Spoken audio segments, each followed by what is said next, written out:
Way back in the day when I was a kid, we're talking like the 90s, early 2000s, that sort of thing, there were few book series that were cooler than Jacqueline Wilson's Girls series. A series of 4 books following best friends Ellie, Nadine and Magda throughout their time as Year 9 students as they started dating boys, dealing with family drama, they struggled with body image issues, and they sometimes even got themselves in and out of dangerous situations. I recently reread these 4 books as after 27 years, Jacqueline Wilson has finally released a 5th installment in the series, and this time it is written for adults as Ellie turns 40.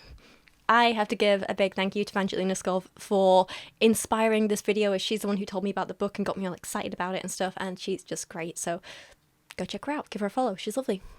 Now, spoilers ahead for all 5 books, the 4 that were released like 25 odd years ago, and the new one today, which has been released in the last month or so. I'm going to be talking about it all. There will be spoilers. Please prepare yourself. So, Jacqueline Wilson has always been a legend. You may have even heard me talk about her in quite a few videos. I've compared her work to the work of not Jacqueline Wilson, she's Jacqueline Wilson, to the work of Colleen Hoover when comparing how they told stories of child abuse. I have reviewed the story of Tracy Beaker as an adult several decades after originally reading it, that sort of thing. And she's fantastic. She's wonderful. You know how much I love her. She's always written children's books about topics which are often quite dark and difficult to tackle. You know, stuff like kids dealing with divorced parents, bullying, pets dying, parents with addiction issues, domestic violence, being in the foster care system, and so much more. And she's known for having dealt with these issues in a way that was incredibly realistic, at least for the time periods that she was writing in, and in a way that helped kids really feel less alone or gave them an empathetic insight into what other children their age might be going through. So in the original 4 books of the Girls series, you had Girls in Love, Girls Under Pressure, Girls Out Late, and Girls in Tears, in which we're introduced to our 3 friends who are all 13 at the start of the series, although by the end, Nadine and Magda have just turned 14, Ellie is still 13. In the first book, Nadine is this tall, alternative girl. She always wears black clothes. She always wears black clothes and gothy makeup. I kind of loved that. Magda is also really beautiful. She's confident, she's flirty. And Ellie always kind of feels like the other to her friends, which is something that I really, really related to when I was that age. Like, I didn't really have friends in secondary school, like not people I felt completely safe to be myself with or that I could rely on. But before then, when I had like a small group of like a handful of friends, I did always feel like the odd one out. Like I was the ugly friend, the weird friend, the not cool friend, like the one who was like lesser than the rest of them. I was either like not as intelligent or not as pretty or not as sociable or not as, I was always just not as, you know, I was just lesser. I was other. I didn't really fit in. And so seeing that in a character like Ellie, I really, really related to it. And it was nice to kind of see myself represented in that way in a book. So while rereading these 4 books, I recorded some thoughts as I went just on my iPhone, and I'm going to be sharing them with you as we talk about them. But first, I just want to give you a really quick plot summary of the books. Well, it'll be a mix of like cutting between now and past me talking, so it'll all make sense. Just enjoy. So in the very first book, Girls in Love, Nadine gets her very first boyfriend when she is 13, and he is a 17-year-old from a local college, who we now realise is an absolute massive creep. Obviously, yeah? He tries to force her to be physically intimate before she's ready. He drugs her on a night out to try and make her more receptive to his advances. Just not a good person. And at first, in the book, the girls are, like, super excited about it. Like, oh my god, you've got a boyfriend. This is exciting. This is brilliant. Ooh, he's a cute older boy. That's an exciting thing, you know, as teenage girls do. And Magda also kind of ends up dating someone out of jealousy. He's a boy, kind of a similar age, but a bit older. He's about 15, something like that, from one of the local boys' schools. So, feeling left out, Ellie says that she has a boyfriend too, and tells everyone about this guy named Dan that she met on holiday.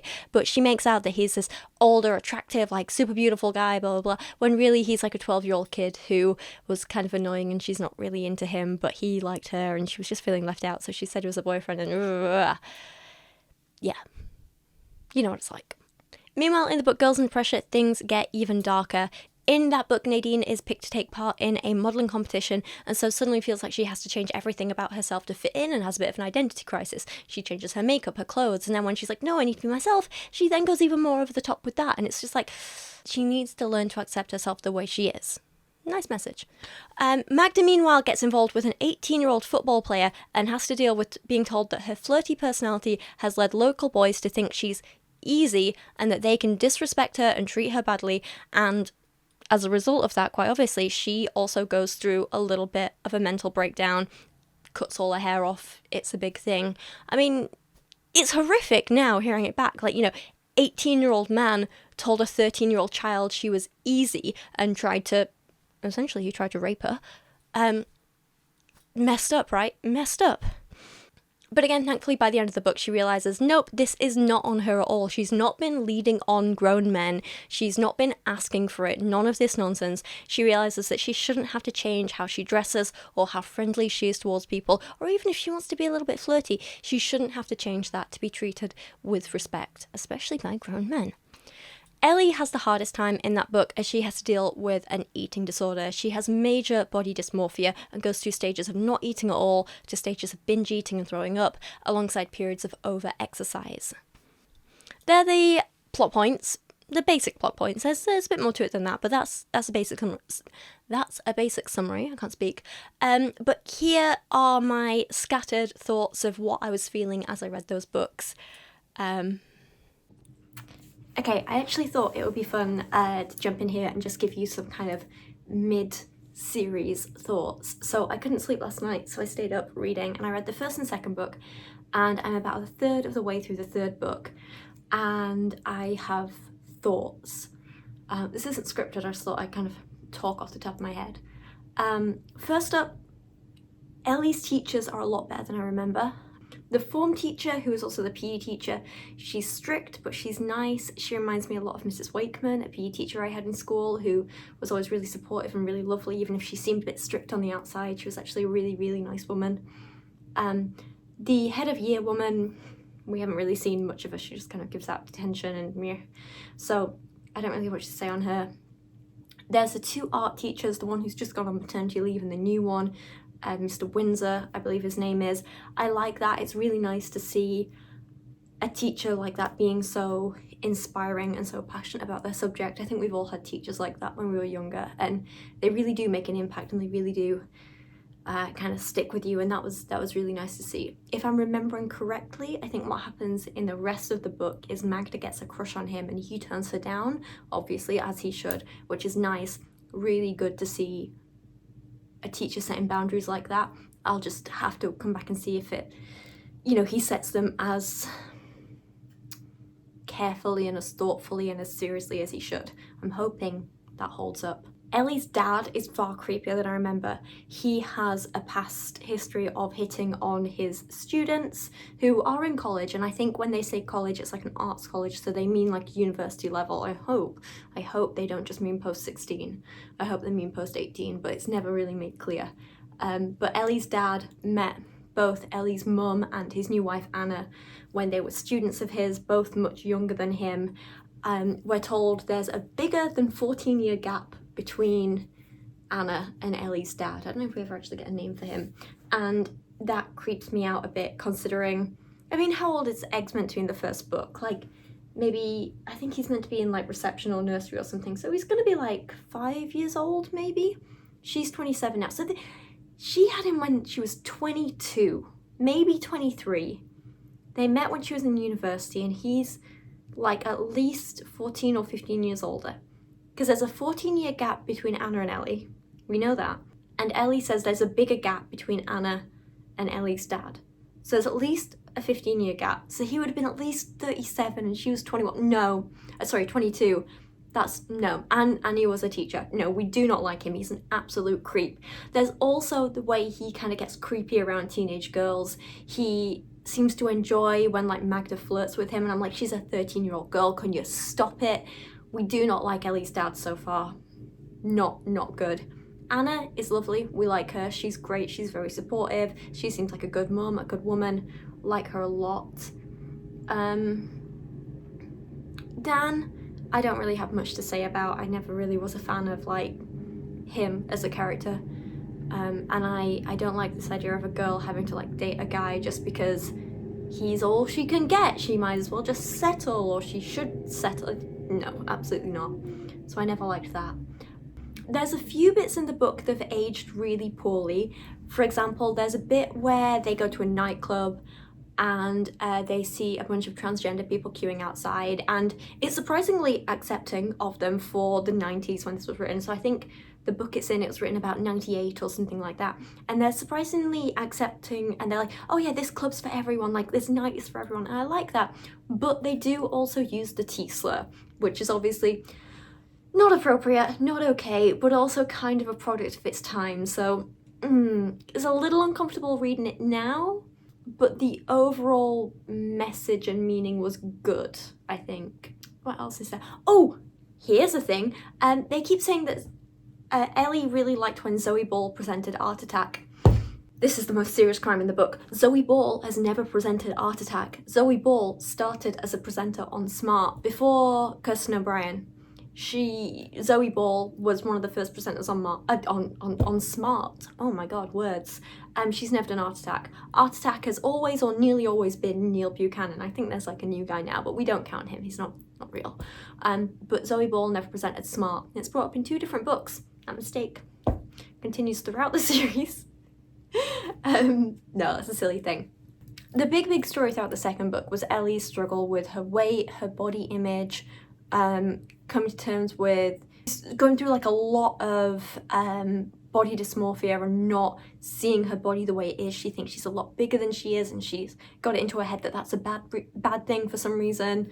I say for some reason, it's perfectly obvious why. There was a lot of pressure on women, especially in the 90s, it still continues today, this idea that skinny is best. It's something that I still kind of beat myself up over and have internalized, even though objectively I know it's wrong. Still in my head a bit from the world. And Ellie ends up having a really unhealthy relationship with food, and she over-exercises, she under-eats. If she sometimes binge-eats, she throws up.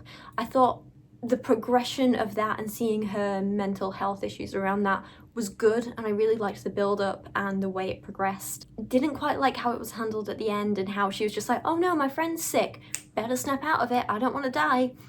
It felt a little rushed. It felt a little like the fix was too easy. I would have liked her to actually go and see like a therapist or a counsellor and get some help. That would have been a little bit better, I think. I also feel like she's just kind of, suddenly cured in the third book, and there is a bit of a gap between them. There's a time jump, but I did feel like the recovery was a bit too rushed. I would have liked to see it go on a bit longer. But maybe that's going to be addressed more in the latter half or latter 2/3 of this third book. So I won't comment too soon. My mind might be changed on that. Nadine and Magda both have relationships with men who try and take advantage of them. Nadine's is a much older boy she's barely 13 and he's 17, and he tries to pressure her into having sex with him, and he gives her drugs and tries to take advantage, and it's obviously bad. I think that whole storyline is handled well, because you see both like that teenage giddiness of like, oh, he's such a hot boy, oh, and he's older and he's great and isn't this good, to the realization of like, oh wait, hang on a minute, he is taking advantage, he is bad. And it's nice that you have like a lot of women or girls looking out for each other throughout that story. Magda's is also scarily relatable.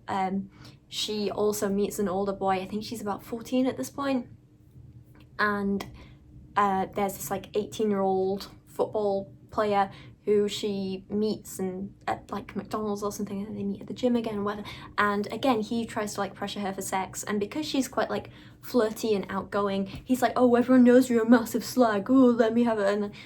And yeah, he tries to pressure her. Thankfully, neither of them are actually assaulted, but it was so common back then for like these older men taking advantage of young girls, like, and as young girls we were kind of told to romanticize that. So I think it was really good that there were books out there showing the dark side of that and how that can be really dangerous, and calling them out for the creepy predators that they were. I did really appreciate that. Yeah, the books are a lot darker than I remember. I just remember Girls Under Pressure, the second one, made me cry a lot when I was a teenager, because I think I related to Ellie's feelings around her body and feeling like the ugly one in a group of girls, and like being the one that no one wanted or liked, being the ugly one. Like, I related to that a lot, and seeing my body differently to how other people saw it, I related to that as well. You know, it's one thing to have everyone around you tell you, oh, you're skinny, you don't need to worry, but when that's not how you see your body, it really messes with your head. So I remember being quite upset by that one as a teenager, but like in a way that I was like, crap, this is so relatable. But I don't quite remember the others being as dark as they are. And yeah, it's really good actually to go back as an adult and reread them. Yeah, okay, I think they're all the big things for now or like the initial first impressions that I wanted to put out there. Yeah, I'm gonna go back to reading and see how things go. I've still got 2/3 of Girls Out Late to read, and I've got all of Girls in Tears, which is the 4th book in the series, to read, and then of course I've got the new one, the adult book with them several years older. I think Ellie's about 40 in it, so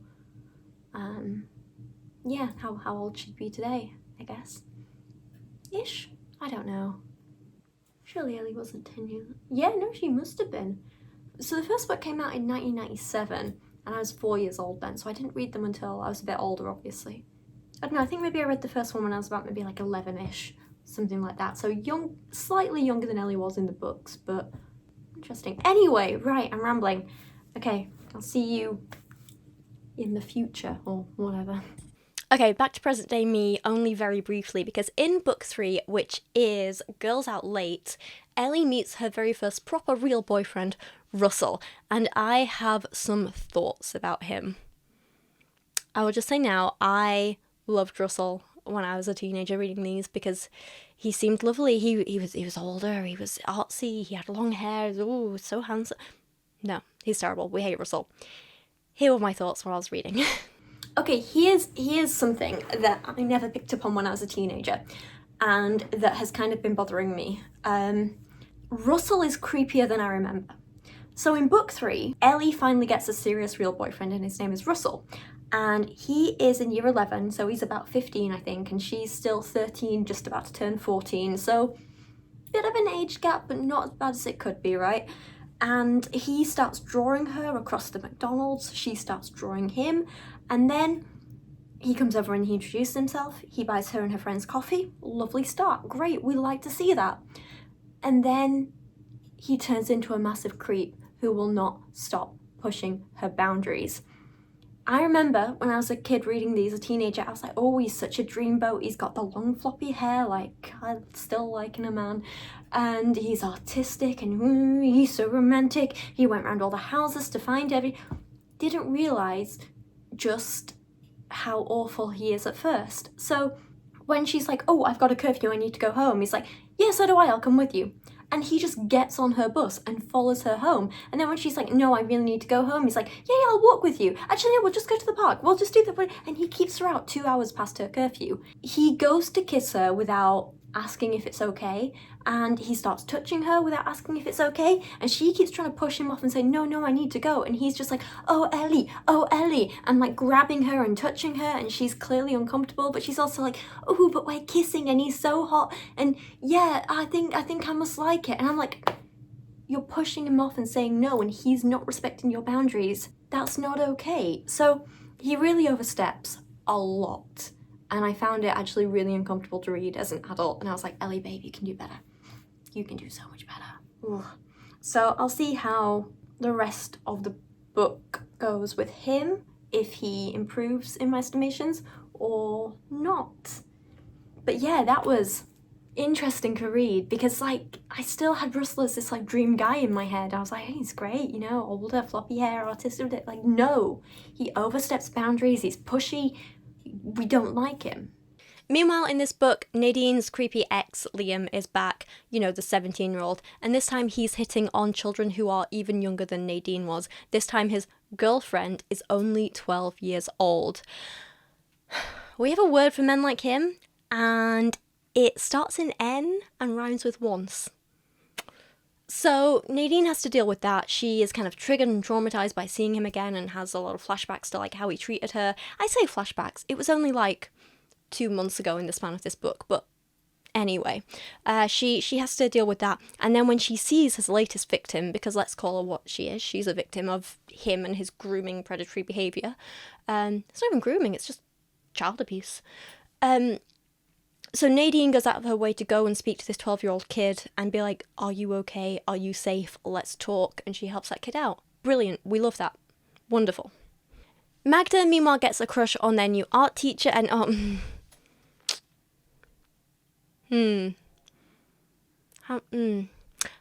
I have things to say about this. I was so complimentary at the time when I just read this book, but... Well, we'll go chronologically. I'll give my thoughts on just this book as a standalone book.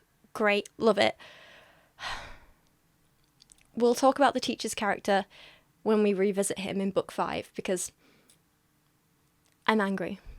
But Magda gets a crush, this is in the 3rd book, written in, I think it was like 99 or something like that. Magda gets a crush on their new art teacher, Mr. Windsor, and tries to make a move on him, only for him to thankfully knock her back because she is a literal child. Meanwhile, Ellie's new boyfriend Russell invites her to the school dance, but she is double booked with a concert she's going to with her friends, and so he throws a fit like the annoying little child he is.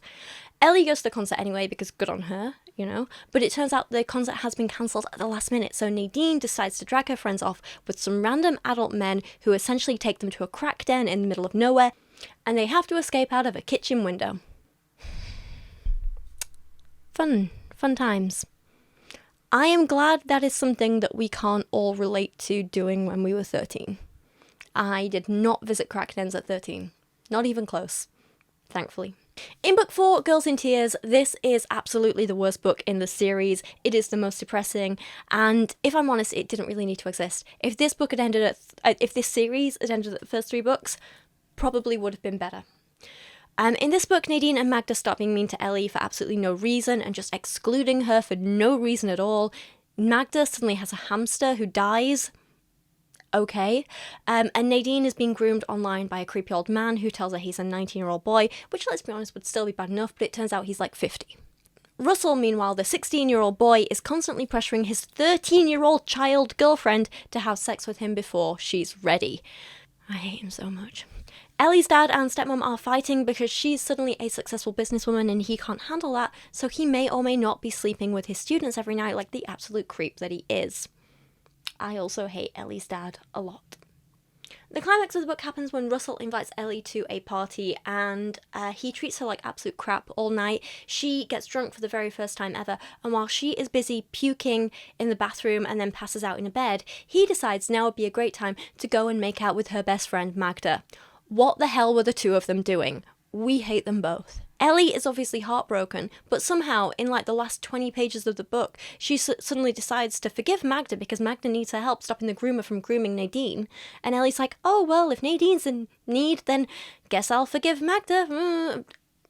No, doesn't make sense. And then by the very end of the book, in the last few pages, she's like on her way to forgive Russell and be like, woo, we're gonna be happy together forever. And why? Neither of them did anything to earn back her forgiveness or her trust, and the lighting's really bad. Let me move this. Yeah, a little bit better. The sun's coming in awkwardly here, so it's shadows and stuff, sorry. But yeah, neither of them did anything to actually earn back her trust or earn her forgiveness, so I just... Awful decision. She should never have got back together with Russell. Magda should have actually done some real, genuine apologising before Ellie even considered being her friend again, right? Wild. Anyway, here are some of the thoughts I had at the time while I was reading that. Okay, so last night I finished reading Girls Out Late, Words, and I also read the entirety of Girls in Tears, and I had forgotten how much I hated that last book. Oh my god, I have so many feelings. I've also today started the new book, the latest one, Think Again. I am 36 pages into this, and I have thoughts so far that I want to share with you. But first, let me talk about the other 2 books. So, I think I said when I recorded my thoughts so far last time, and I was a bit more presentable than I am today. And this is just my bare makeup, haven't brushed my hair out of the bath look. So I think I said when I started Girls Out Late that I didn't like Russell. He was way creepier than I remember. And he just continues to be a terrible person and a terrible boyfriend and just an all-round pest who doesn't understand consent and boundaries. So I guess a typical teenage boy, right up until the end of the last book. So let's talk about him, because not only is he like pushing her to be physical throughout both those last two books when Ellie doesn't want to be and she's not ready, I also didn't register the age difference when I was a kid, and now as an adult I'm like, oh my god, like Ellie is 13, she is months and months away from being 14, and he is 16. It's only 3 years, but when you're those ages, when you're a teenager, that is a hell of a lot, especially in the UK, when you think about like the differences in where you are and what your life is. That is a huge difference, and it's so creepy of him. I don't know why everyone was so okay with it. Plus the other relationships, like Nadine constantly dates people between like 17 and 19 when she's like 13 and 14. Magda dates some older boys too. It's just, I know it was way more common back then, but I kind of have to wonder, were books like this what made it so common? There were points that did like point out how creepy and wrong it was and how predatory some of these men were, but I still feel like it was a bit too normalized, and I really do hope we are moving away from that. Russell gets even worse in the second book. The fourth book, the second one that he's in, the fourth book, Girls in Tears. He not only steals her designs, like her original designs and character designs and stuff, to enter an art competition, but then he just doesn't care, and he doesn't even apologize properly. He's just a horrible person. He's constantly pushing her boundaries physically, when of course she's not as ready as you are. She's 3 years younger than you. She's a literal child still. Anyway, and then of course the climax of the book is something that I had thankfully like blocked out of my brain until I reread it, and I was just as shocked rereading it this time. So he drags her to a party and then spends the whole night like bitching to her and being nasty. She gets drunk for the first time ever, which is a big deal. And she's, he just doesn't care. He couldn't care less. He doesn't care about her. He doesn't help her. Hi, gorgeous girl. So then while she's passed out drunk and has been throwing up and stuff, he goes and makes out with her best friend. And I'm like, Magda, Russell, what the hell are you both doing? If this was me, like, I would have been like to him, just dump him immediately. And with her, well, it's hard to say, because at this point they'd been friends for like 3 years, like bestest best friends, which is a lot when you're a teenager. But I also feel like with that kind of betrayal, like, I don't know, maybe it's worth moving on and finding some better friends. At this point in my life, I don't know if I'd forgive it. As a teenager, I don't know if I'd forgive it. It's hard to think back and know what you'd actually do as a teenage girl. But either way, I think Magda's easier to forgive than Russell. But for some reason, by the end of the book, she forgives them both. And I say by the end of the book, it all happens in a couple of chapters. It's like Russell barely even gives a real apology. It's just like, oh, he draws her a picture. How nice. Don't go back to him. He's scummy as hell. Don't do that. Genuinely made me angry when she went back to him at the end. The like making up with Magda and the re-friendship with Magda, again, I feel like it wasn't earned. Magda barely apologized. Her and Nadine treated Ellie like she was the one in the wrong for being upset. I was like, sorry, what? And yeah, I feel like with that reaction, I don't know if I could have forgiven that. Terrible, awful, no.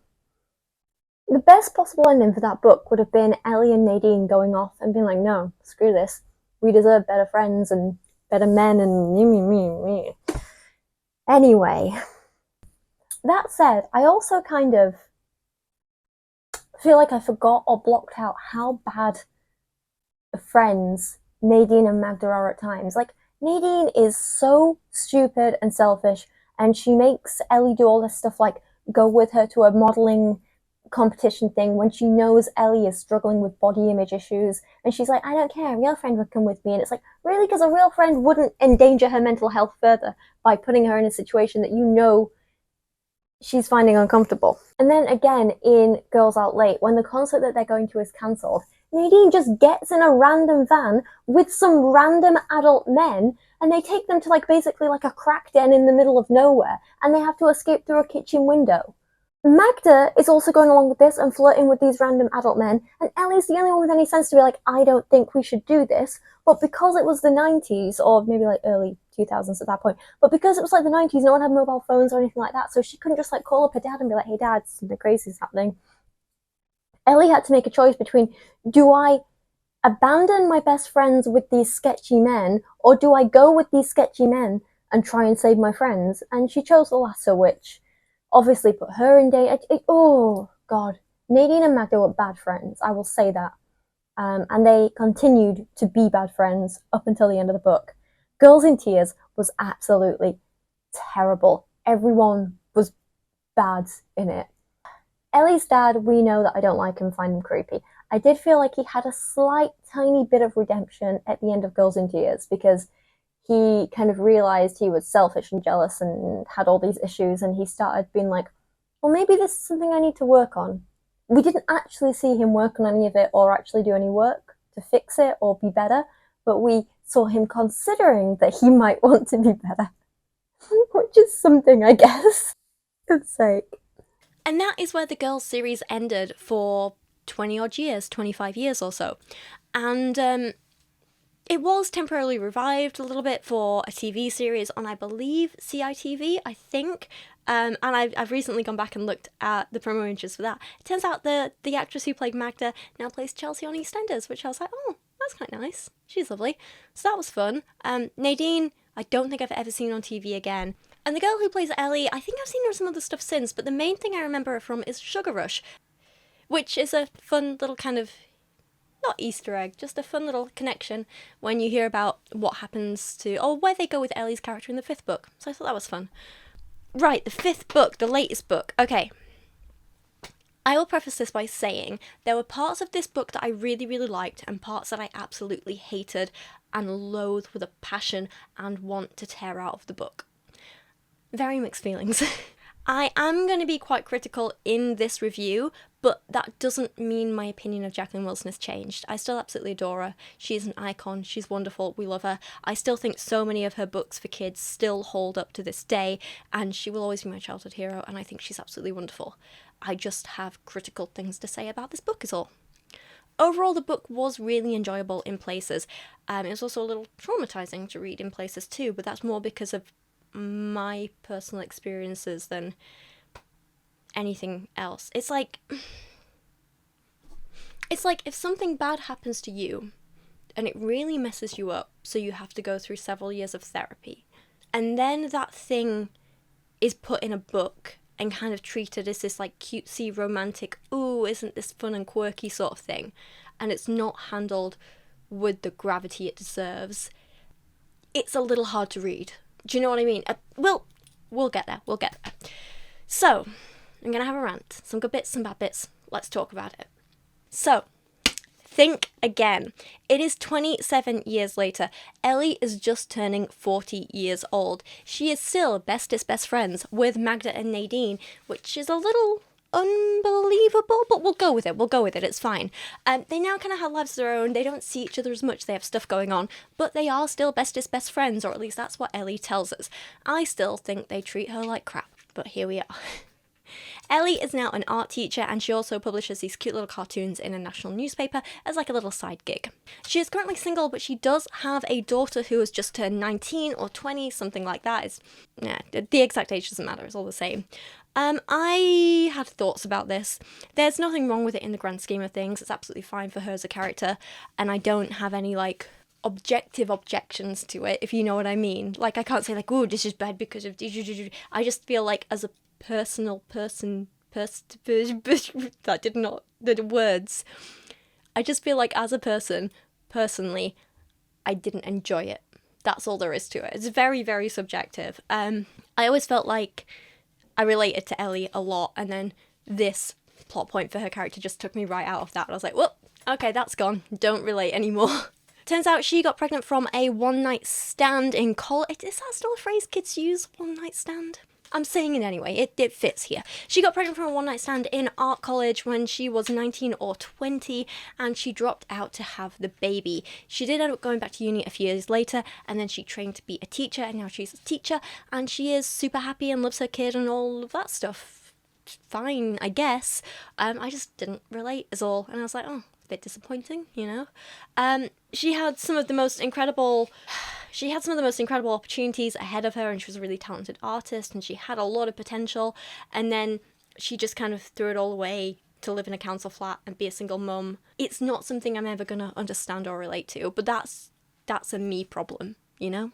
I'd personally hope for more for Ellie, you know, for a character that I related to, but again, there's nothing really wrong with Jacqueline Wilson choosing to go in that direction at all. It's just like I say, it's a me problem. That's what it is. It's not a book problem, it's a me problem. Nadine is still Nadine. She's beautiful but reckless. She has this kind of weird sugar baby situation going on with a married man, which again, seems unlikely for a woman who is 40, but here we are. She's also apparently doing a little bit of bar work on the side. Nadine's character is still very similar to what she was like as a teenager. She's always picking the wrong men, she's really reckless, and this kind of makes sense for her, you know? I did have a slight issue with how her recklessness was portrayed though. So Nadine clearly has some sort of drink and drug problem in this book that no one bothers to ever acknowledge or help with. They're just like, haha, come on Nadine, let's have another glass of wine together. Oh no, you drank too much last night? You gotta stop doing that. But come and have a drink with me instead. It's not treated seriously enough. Nadine also likes to have a lot of casual sex and is sometimes a bit adventurous with it. She doesn't really want to settle down and do the marriage and kids thing. These are absolutely fine choices. But in the book, it's portrayed as that entire lifestyle and those choices being bad and terrible and, ooh, everyone's so worried about her, she's going to get into trouble. So they ignore the actual issue, which is the substance abuse and the alcohol abuse, and focus entirely on the she's having too many orgasms problem? Like, Nadine kind of has three things going on. She abuses drugs and alcohol, she sleeps with a lot of men, and she picks men who are quite dangerous and treat her badly. Only two of those things are bad. And it's not the sleeping with a lot of men one, because there's nothing inherently wrong with that. And yet that is kind of treated as the worst one of the three, and it's a bit like, really? You doing that? Magda is both exactly the same and yet completely unrecognisable. So one of the things about Magda in the original series and this series is that she's always been so boy crazy that she would try and entirely change herself for a man, like to try and attract the man, to try and appease the man, to, you know, pretend to be a different person so he'd like you, you know, that kind of nonsense. And as a teenager, this manifested as like she'd go to football matches that she hated, she started going to a gym she didn't want to go to, she'd pretend to like music she didn't like, all to try and get boys to like her. And sadly, as an adult, she's doing the same thing, but to a bigger degree. So she's been divorced twice and is now engaged or married, I'm not sure which, to a new rich man who has two kids that he co-parents with his ex, and Magda is currently pregnant with his baby. And she's like married to this man, she's having his kid, and she's still trying to change herself into this idea of what she thinks he wants a wife to be. So she like throws out all her clothes and starts wearing these like high-necked flowery dresses. Sorry, I hit the microphone. These high-necked flowery dresses that just aren't her, and like baking cookies and all this stuff that just isn't her at all. And it's weird. And then by the end of it, she kind of comes down and she's like, oh, screw it, I'll wear sexy clothes again if I want to. And they act like that's some sort of big character arc, and it's like, yeah, but how long is it gonna last? She's not really learned anything, has she? Anyway, this is horrible to say, but I love the nostalgia of Nadine and Magda being in these books, seeing where they've come, seeing the characters again, revisiting them, that was great. But I also feel like they did not need to be in this book. They added nothing. They didn't move the plot along. They just kind of held it back. They were terrible friends to Ellie. They just didn't need to be in here. And if they were going to be in here, I needed a bit more from them. I needed them to do more, to actually be a bigger part of the plot, you know? Actually, take a look at this clip I recorded when I was just 36 pages into the book. So we don't know too much about Ellie and Magda and Nadine's life so far. Surprisingly, they're all still bestest best friends, even though they don't see each other very much. And I thing is, like, you know, for nostalgia, you need to include all three of them and still have them as best friends and that sort of thing. But I feel like realistically, Neither of them were very good friends. Neither of them treated Ellie very nice. In the last book, Nadine physically called her like fat and ugly. Like she called her that, knowing that Ellie has had an eating disorder and struggled with her weight. And Nadine was still like, yeah, but you're fat. And I'm like, you're a terrible friend and a terrible person. Magda then kisses her boyfriend. Ooh. In the real world, Ellie would have moved on in the last 24 years since the last books and actually found better, well, 25, no, 27 years. Oh my God, words. 27 years. I'm old as well. Anyway, how's I even going with this?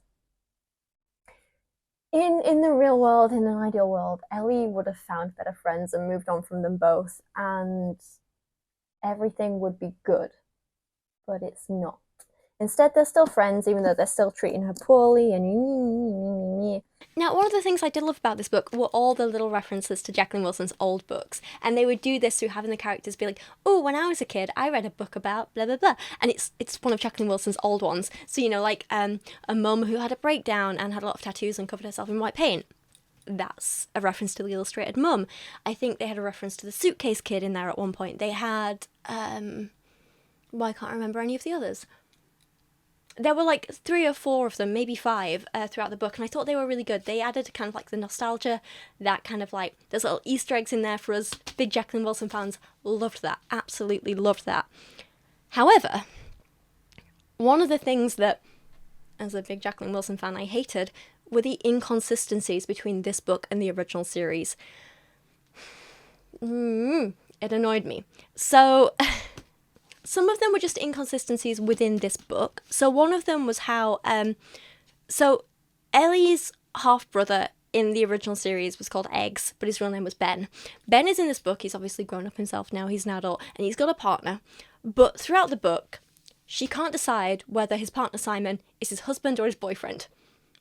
It could be both. Who knows? They'll be like, yeah, Ben's boyfriend Simon did this, blah, blah, blah. And when they came back from honeymoon, it's like, wait, what? He had a honeymoon with his boyfriend, and then later it's like, his husband did this, and they've been dating for this, and very, very odd, very odd. But that's a minor thing, fine. The other bits that were way bigger were stuff like this, and take a look at this clip. I have noticed a couple of weird little,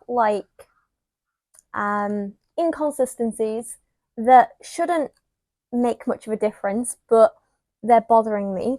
So, for example, Ellie used to draw Ellie Elephant. Ellie with an E. It was named after her. It was Ellie Elephant. She used to draw that when she was a kid, and it was based on this blue stuffed toy that her mum gave her when she was a little toddler and before she died.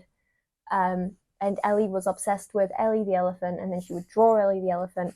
And this blue stuffed elephant, right? This is like a really big plot point in one of the first 4 books. Okay? The actual stuffed elephant Ellie, right? The real Ellie. This is Laurie, by the way, not Ellie. So the real Ellie elephant, when her dad got remarried and Anna had her brother Eggs, his real name is Ben. When little Eggs was a baby, he threw up all over Ellie Elephant, the blue stuffed elephant, and Ellie was like, oh my God, I can't deal with this. I'm so upset. Ellie the elephant is ruined, and she threw out her blue stuffed elephant. And then in the other books, I think it might have been Girls Under Pressure in particular, she was like, I wish I had my elephant now. I should never have thrown it out. I was reactive, I was emotional, that was stupid of me, I really regret it. And it's like a big point. So then Ellie starts drawing little cartoon versions of Ellie and creating this whole character, and that's what Russell steals in the last book.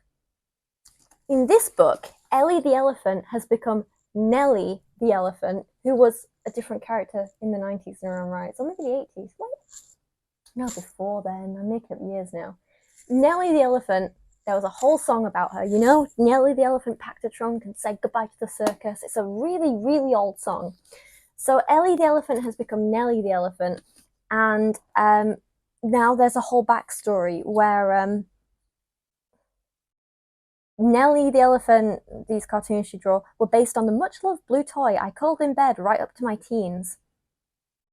You threw her away years before that. Mum gave it to me when I was very little, and she meant the world to me. I love drawing Nellie, blah, blah, blah, blah, all this cool stuff, blah, blah, blah. Then Russell copied her line for line, blah, blah. Felt like a betrayal because it was a betrayal. Um, I gave my toy Nellie to Lottie, her daughter, when she was a toddler, and she loved her too.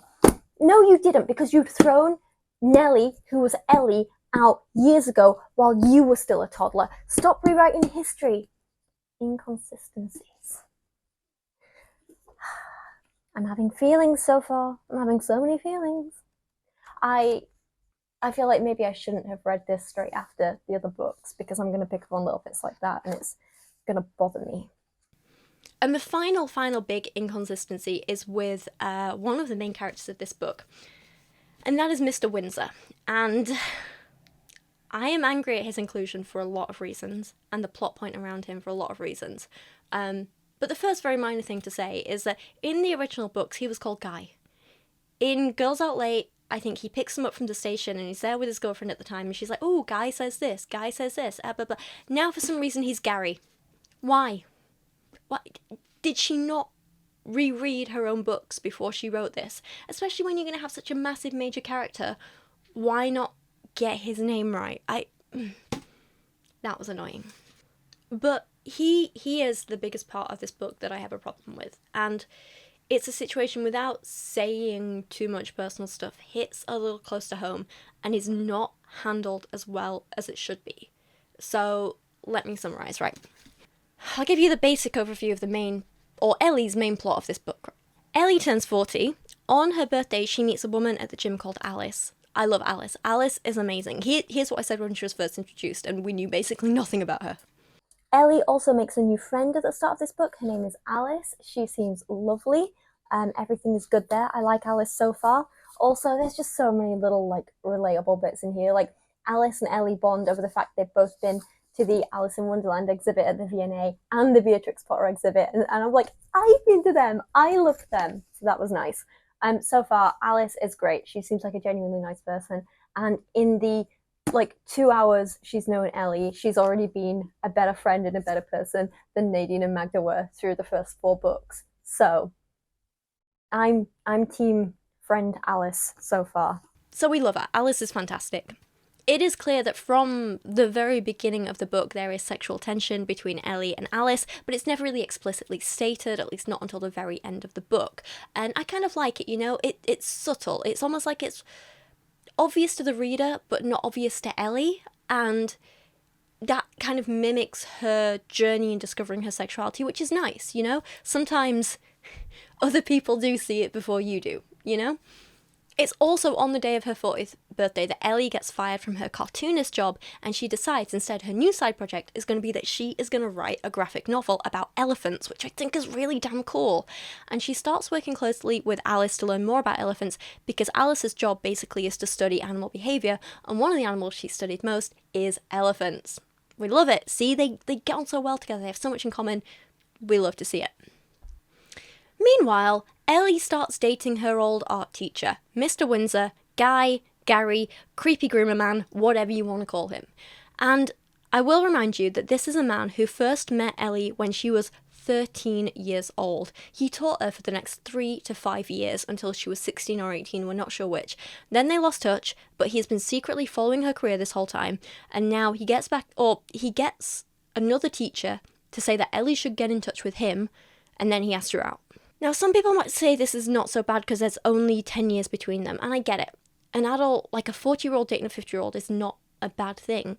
But I feel like when he's known you from you being a literal child, and he was in a position of power over you back then, that's a problem. And I have a very similar but different personal experience here that does cloud my judgment a bit, I'll be honest in that, and it's hard because I'm not just viewing this as a hypothetical scenario, you know? The stuff that happened to me was different ages and different time gaps and stuff like that, but honestly an almost identical situation.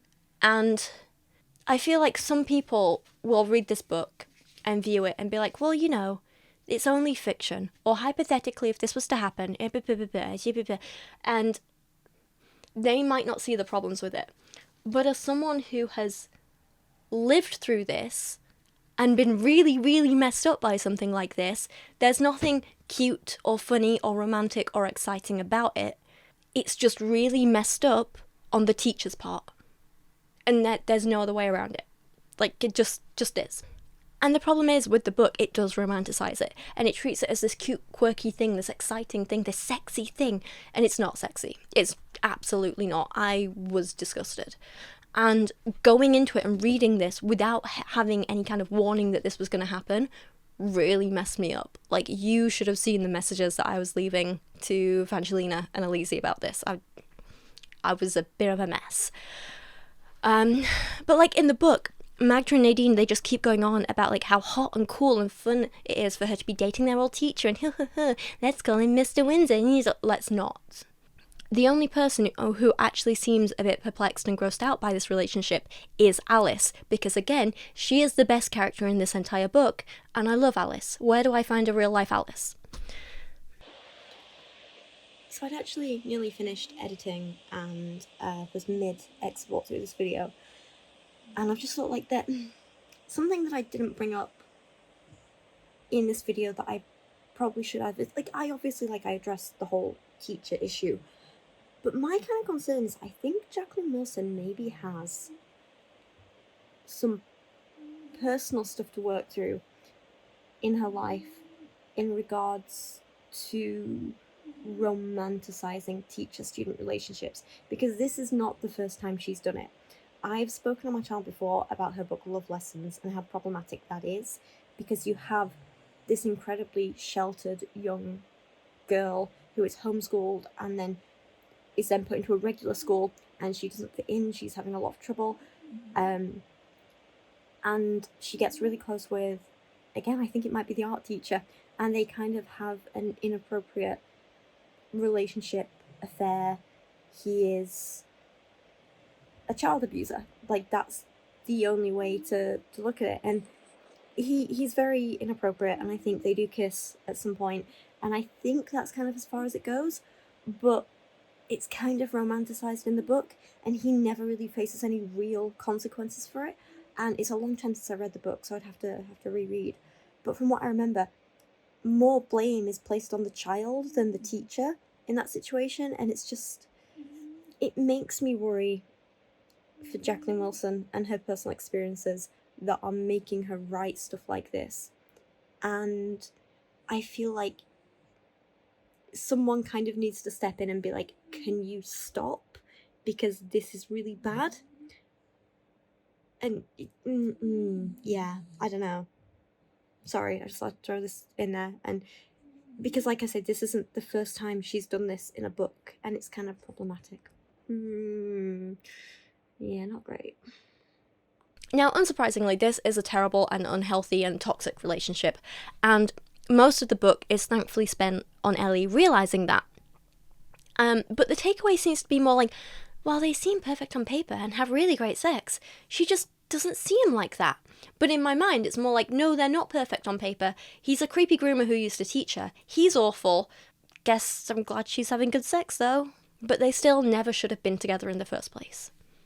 Throughout the book, Gary, previously Guy, constantly underestimates her, talks over her, is controlling. He randomly shows up to drinks with her friends even though she specifically asked him not to. He massively love bombs her and tries to win her over with expensive gifts and trips and things that she didn't ask for. And while I'm glad the book acknowledges all these really, really awful traits about him as being awful, they call them out for what they are. Awful. And that is why she breaks up with him in the end. I also wish that more time had been spent on examining how that original power dynamic of him being her teacher and having what could possibly be described as having groomed her throughout her childhood played a part in that current day dynamic and why she kind of put up with this crappy behavior for so long. I wish more time had been spent examining that, and that more time had been, well, any time had been given to actually calling out that relationship as being inappropriate. Because it was inappropriate, and it's never really labelled as such. So, Ultimately, the kind of big point of the book, or the twist, if you will, at the end, ends up being that Ellie is finally open to exploring her sexuality, and she gets together with Alice after breaking up with Gary because she's realised he's a crappy man, and she comes to terms with realising, hang on a minute, I do have feelings for Alice, there's friendship, but also there's something more. Let's explore this, let's give it a go, let's see what happens. And again, great, we love that. Alice is a wonderful character. She's great for Ellie. I thoroughly support that. Loved it. I just feel like a couple of problems with it were, one, the ending with Alice was super, super rushed. Like, by the time Ellie admits her feelings, there's like a page and a half. That's it, and then the book just ends. Ellie admits feelings, page and a half, the end. That's all we get. I wish there'd been more time explicitly dedicated to exploring Ellie's feelings, her internal conflicts and confusion, and then when she does confess her feelings, show how maybe it's not just as simple as just jumping into a relationship with a woman when you thought you were straight for 40 years. You know, show us how, after you've come to terms with that and you've given it a try, there's great parts, but there's also still kind of like some internal struggles and, you know, show us what it's actually like for Ellie being with Alice. Maybe even do a bit more of like contrasting how Alice treats her to how Gary treated her, that sort of thing. I just wanted more, I guess, of the good stuff. In summary, more Alice, less Gary, please. I did appreciate, though, that at least there was some contrast between Ellie in a hetero relationship and Ellie being with Alice, even though those bits that we saw of them together weren't really relationshipy, they were just friendshipy. I liked that there was some contrast there. I just wish there was more contrast, you know? And I feel like we could have done this kind of comparison of like Ellie with a man versus Ellie with a woman with literally any man. It didn't have to be her old teacher. Like, we could have just cut that out completely, got rid of that. Like, it didn't need to be in there. Did not. Why introduce that aspect if it's not going to be handled respectfully and with the seriousness it deserves? I also had, how to put this, kind of issues with I'm not quite sure how to summarize this. Basically kind of how Ellie's sexuality was almost like portrayed and reacted to by others, and like how, specifically how bisexuality is portrayed. I think that's what I had the issue with. So Ellie is very clearly attracted to men and women, right? So I like that they didn't feel the need to label it in the book. That was great. They didn't need to have Ellie say, I'm bisexual or I'm a lesbian. They didn't need to have us say that, and I like that. I think that's great. Sometimes people don't want to label their sexuality. We just like who we like. It's good, you know? But if we did have to label it, I think the most accurate one would probably be bisexual or maybe pansexual, but probably bisexual, because Ellie is very clearly sexually attracted to men and to Alice. So it just seems that, you know, this seems like a portrayal of bisexuality. I think that's a fair thing to say. The thing is, Jacqueline Wilson is gay, and we love her for that. She's an icon, a star. She's wonderful. We love her. But I kind of feel like she fell into this trap of portraying bisexual people as like, well, men are for their sexual urges and women are for their emotional urges. This idea that you need one of each to fulfill all your needs, and it's just, that's not how it works, love. Not how it works. Like, basically, Ellie's takeaway at the end of this book is Gary gave her great orgasms, but didn't support her emotionally, whereas Alice supports her emotionally, so, we might as well give a relationship a go. Not really representative of the average bisexual experience, you know? There's literally one passage in here, and I've got a little sticky note so I can read it to you, where basically Ellie's trying to open up to Nadine and Magda about how she finds Gary controlling and smothering, and this happens. So Nadine says, "It's so unfair. I put so much effort into meeting men and never managed to find one like Gary. But don't you think he's a bit..." I flounder. "A bit what?" Magda asked. "Pushy. Full of himself. Overconfident." "You mean male?" says Nadine. "What?" "Ellie, that's what men are like, isn't it?" says Nadine. "No, of course it isn't. Not all men. They can be considerate and sensitive and ask you how you're feeling, and also be so funny and scandalous you crack up laughing, I say indignantly. I've only ever met gay men like that, Magda says gently. Straight men too, I insist. You're so sweet, Ellie. Stop fighting it. It's clear from that job description that you don't want a man at all. You want a woman. It just annoyed me. Like, a lot. Ugh. Men can absolutely be like that. That is not a trait exclusive to women. Straight men, bisexual men, men attracted to women can be like that. They can be kind and considerate and all of those great things. Men attracted to women are not all just naturally controlling and that's not something we should just accept as being male, you know? We can't just, oh, they're all like that if they're a straight male. That's just not true. And I feel like comments like that are just telling women who are attracted to men to just put up with that crappy behaviour because that's all you're ever going to get. I don't like it. This idea that the only way for a woman to get her emotional needs met is with another woman is just insane. And like bisexual people, in particular bisexual women, aren't just settling for a woman because we can't get what we want from a man. The whole point is that we can find what we want from either men or women. It's this idea that like, oh, well, you know, you like men, but you have these emotional needs, so you need people. It's such an outdated portrayal of bisexuality, and I couldn't help but find it really disappointing. And I don't know if this is just like because Jacqueline Wilson as a lesbian doesn't really know what it's like to be attracted to men as well as women. Maybe because she's never like felt comfortable dating men, she doesn't see that good side of it too.